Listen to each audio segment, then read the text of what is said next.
And when he called, I don't know if you guys remember, but he went to a soothsayer, right?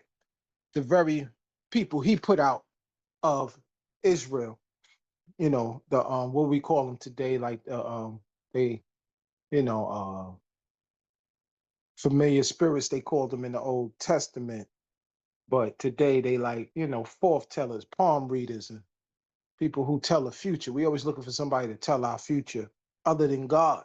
And what's so powerful about this is that normally these people, most of them were charlatans. I mean, they tell you whatever they could tell you to get some coins from you. Could they really call up the dead? On certain instances, Satan could play around with them maybe here and then, give them a little something to keep people coming back or whatever. I don't know.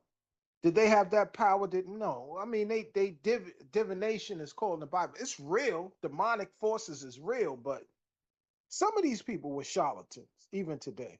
He went to her, right? And God allowed Samuel to speak to him in that situation. And we talked about it last week. I believe God purposely did that to speak to him in his own language. In other words, what Ron preached that years ago. What do we mean by that? The very thing we put our trust in other than God and we go to for advice, for instruction, other than God, sometimes God will speak to us in that thing and it won't be what you want to hear. He will rebuke us is the word I'm looking for. He will rebuke us in that very thing that we put our trust in and we go to when we're supposed to go to him and we're supposed to rely and trust in him. We be like, man, I need answers.